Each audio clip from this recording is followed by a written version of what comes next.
দিন পেরিয়ে মাস, মাস পেরিয়ে বছর। গেল ১৫ মাস গাজা উপত্যকায় নির্বিচারে আগ্রাসন চালিয়েছে ইসরায়েলিরা। ২০২৩ সালের ৭ অক্টোবর শুরু হওয়া হামাস ইসরায়েলের সংঘাতের মূল্য পরিশোধ করতে হয়েছে ফিলিস্তিনের হাজার হাজার বাসিন্দাদের জীবনের বিনিময়ে। স্বজনহারাও হয়েছেন অনেকে।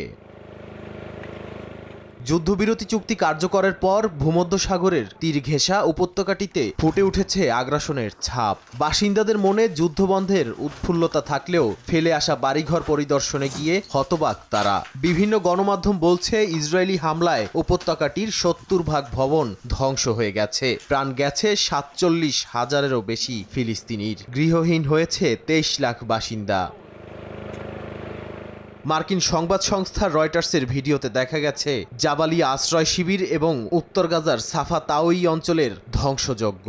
গাজার বিভিন্ন এলাকার ক্ষতিগ্রস্ত মানুষ যখন তাদের বাড়ি ফিরেছে, তারা শুধুমাত্র ধ্বংস ও ধ্বংসাবশেষ দেখে হতবাক হচ্ছেন। রাফা শহরের মতো কিছু এলাকা অর্ধেক ধ্বংস হয়ে গেছে।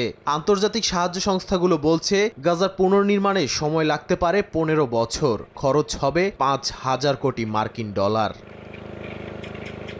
গাজার বেশিরভাগ হাসপাতাল এবং প্রায় ৯০% স্কুল ক্ষতিগ্রস্ত হয়েছে। এতে মানবিক সংকট আরও গভীর হয়ে উঠেছে। যুদ্ধবিরতি ঘোষণার পর অনেকেই রয়েছেন সাহায্যের অপেক্ষায়। নাদিম মারজান, সময় সংবাদ।